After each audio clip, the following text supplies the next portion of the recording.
मेरे प्यारे आका सल्लल्लाहु ताला अलैहि वसल्लम के प्यारे दीवानों, आज का माहौल, आज के हालात, आज की सिचुएशन गमों से भरी हुई है।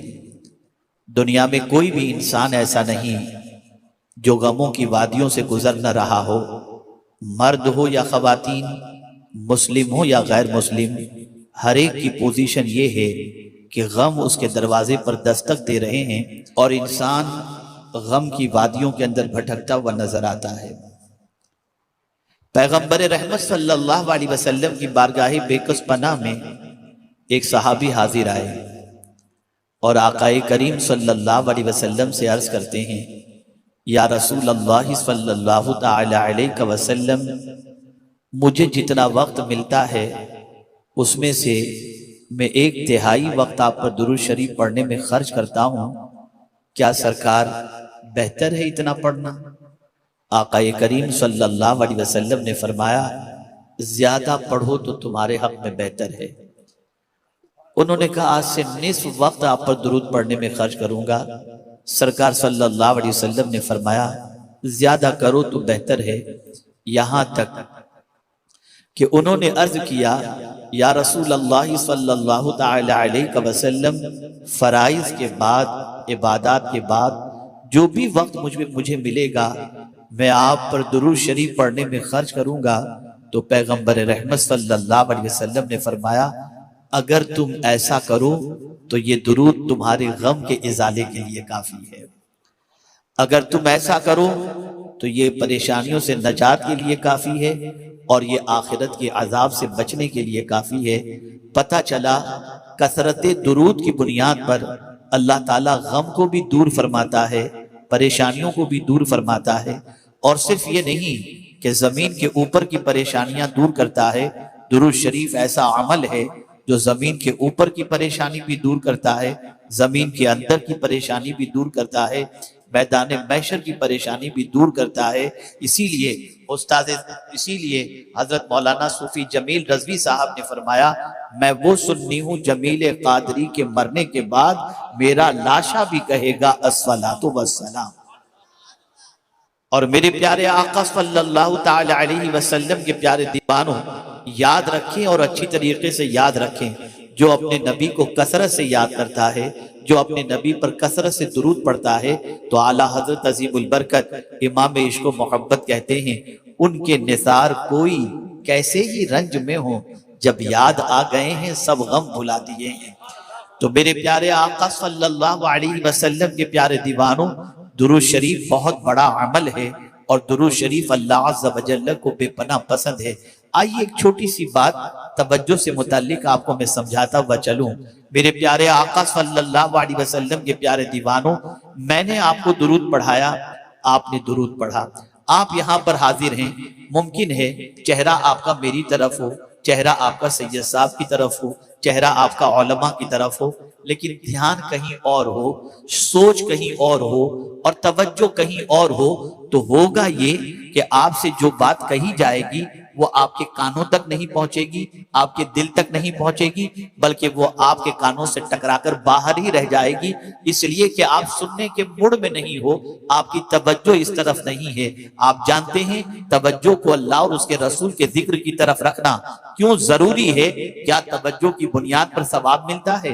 क्या तवज्जो की बुनियाद पर फायदा मिलता है? क्या तवज्जो की बुनियाद पर कुछ नसीब होता है? तो आइए मैं आपको समझाऊं। दुरूद को यूं ही पढ़े तो भी अल्लाह के रसूल की बारगाह में पहुंच जाता है, लेकिन अगर कोई शख्स आकाए करीम सल्लल्लाहु अलैहि वसल्लम पर दुरूद, हुजूर पर पूरी तरह से मुतवज्जे होकर दिल से हुजूर सल्लल्लाहु अलैहि वसल्लम की बारगाह के अंदर मुकम्मल इन्हिमाक के साथ अगर दुरूद पढ़ता है, तो उस दुरूद को खुद मुस्तफा जाने रहमत सल्लल्लाहु अलैहि वसल्लम सुन लिया करते हैं।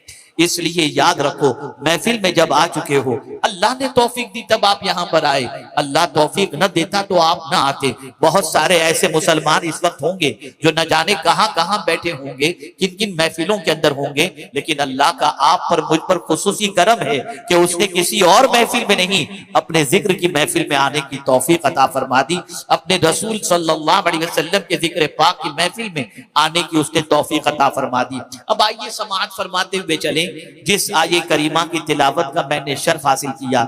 मेरे प्यारे आका सल्लल्लाहु अलैहि वसल्लम के प्यारे दीवानों, अल्लाह रब्बुल इज्जत की बारगाह में दुआ है कि परवरदिगार मुझे हक कहने और आप सबको हक सुनने की तौफीक अता फरमाए। बहुत ही मुअस्सिर और पुरमग़ज़ खिताब आपने मुहिब गिरामी हजरत मौलाना सैयद अमीनुल कादरी साहब से समाअत फरमाया। मैं भी कुछ बातें आपकी समाअतों के हवाले करूंगा। वो आज का जो मैंने आविज़ा देखा और उन्वान देखा वो इस्लाह मुआशरा है। इस्लाह किस चीज की जाए? मुआशरे की इस्लाह की जाए या इंसान की इस्लाह की जाए? आइए मैं आपको समझाता हुआ चलूं। आज पूरा इंसान बिगड़ा हुआ है, सर के बालों से लेकर पैर के नाखून तक इंसान की जिंदगी तबाही के दहाने पर है। आवारगी के रास्ते पर आज का इंसान जाता हुआ नजर आ रहा है। बदकिरदारी के धब्बे उसके दामन पर लगते हुए नजर आ रहे हैं। बुराइयों से उसको इतनी उनसियत हो चुकी कि अब बुराइयों में दिल लगता है, नेकियों में दिल नहीं लगता। बड़ी अजीब सिचुएशन हो गई, बड़ी अजीब कैफियत हो गई। आप मुझे बताइए, अगर कोई आप तमाचा मारे, आप उसे बुरा कहेंगे या नहीं? आप उसके ऊपर डांट डपट करेंगे या नहीं?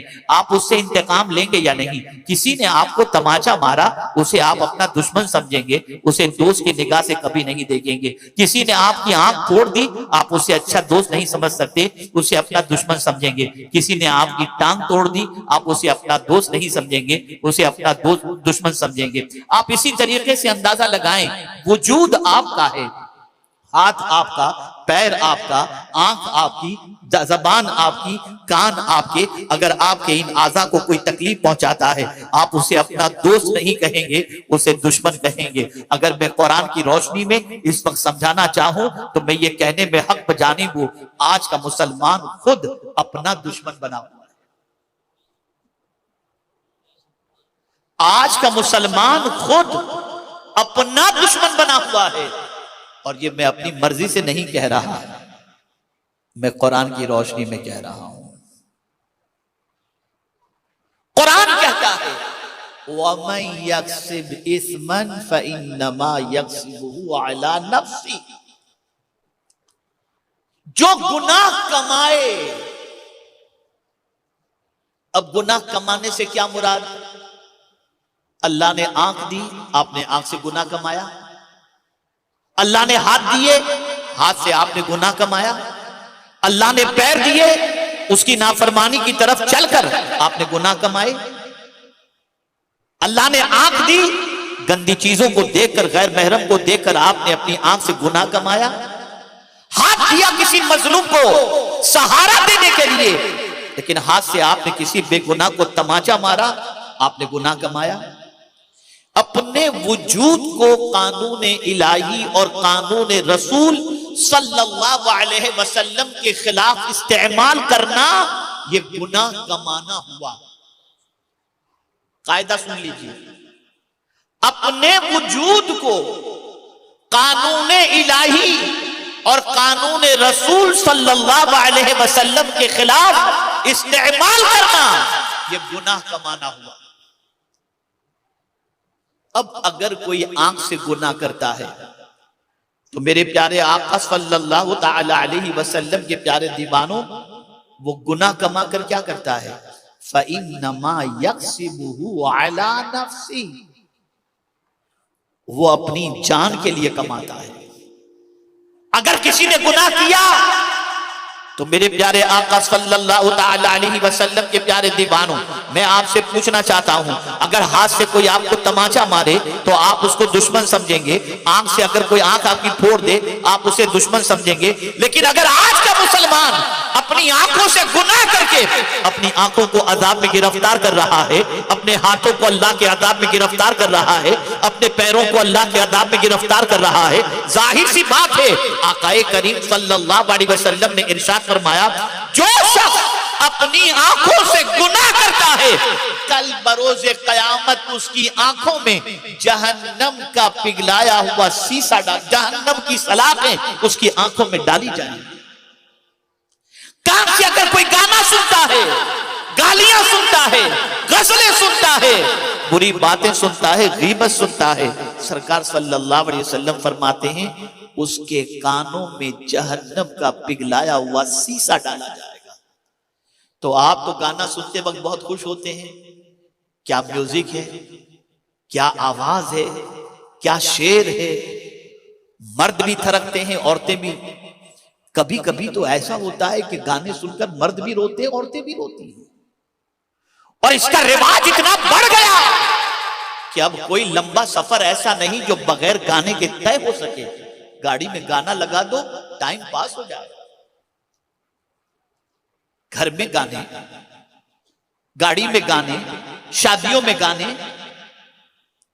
आप ये समझ रहे हो कि आप अच्छा काम कर रहे हो, आप ये समझ रहे हो कि आपको लज्जत मिल रही है, लेकिन ये लज्जत नहीं। आप खुद अपने दुश्मन हो, अपने लिए अल्लाह के अजाब को जब अपने ऊपर लाजिम कर रहे हो। इन गुनाहों की बुनियाद पर अल्लाह रब्बुल इज्जत अपने अजाब के अंदर गिरफ्तार फरमाए। वमन यक्सिब इस्मन फइन्नमा यक्सिबुहु अला नफ्सी। जाहिर सी बात है, आज लोग बेचैन क्यों हैं, आज लोग बेकरार क्यों हैं? वजह सबसे बड़ी यह है कि आज का इंसान गुनाह में डूब गया, आज का इंसान बदकिरदारी में डूब गया, आज का इंसान बुराइयों में डूब गया। कल तक जो गुनाह करने के लिए इंसान हिचकिचाता था, आज वो गुनाह इंसान के मुआशरे के अंदर जरूरत बनकर के दाखिल हो गया। कल तक अगर किसी की बेटी को कोई निगाह उठाकर देखे तो माँ और बाप उसकी आंखें निकालने के लिए तैयार हो जाते, और आज की माएं और बाप खुद अपने बच्चियों को, अपनी बच्चियों को बोलते हैं कि बेटी देखना, अगर किसी से कोई मोहब्बत वगैरह करना हो तो जरा देख लेना पैसे वाला है या नहीं, वरना तेरी जिंदगी और फ्यूचर बर्बाद हो जाएगा। और अगर रिश्ता तय हो गया तो जो मां कल तक किसी गैर के साथ अपनी बेटी को देखना गवारा नहीं करती थी, वही मां अपनी बेटी को अपने बेटी के मंगेतर के साथ बाइक पर घूमने जाने की इजाजत देती है,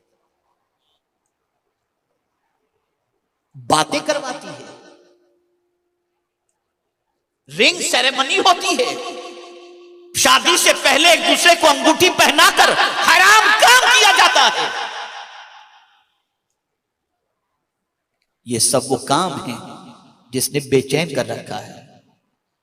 मैं ऐसे हजारों रिश्तों के बारे में जानता हूं कि मंगनी के बाद लड़की को आजादी दी गई लड़के से मिलने की, शादी की तारीख के आने से पहले पहले रोजाना की बातचीत की वजह से झगड़ा हुआ, बच्ची ने कह दिया मेरा इसके साथ जम नहीं सकेगा, अंडरस्टैंडिंग नहीं है माँ, अब मैं इसके साथ शादी नहीं करूंगी। 6 महीने 8 महीने तक उसके साथ घूमती रही और उसके बाद बच्ची ने मना कर दिया या लड़के ने मना कर दिया, नतीजतन रिश्ता ब्रेक हुआ। अब लड़की इंतजार कर रही है कोई मिले, लड़का इंतजार कर रहा है कि कोई मिले, और दोनों के बारे में बदगुमानियां और दोनों की बुराइयां मार्केट में आम होनी शुरू हो गई। गुनाह इतने बढ़ गए कि गैरत का जनाजा निकल चुका है। मां बैठी हुई है, बाप बैठा हुआ है, भाई बैठा हुआ है, बेटा और बेटी बैठे हुए हैं, सीरियल देखे जा रहे हैं, पिक्चर देखी जा रही है, गंदगी देखी जा रही है।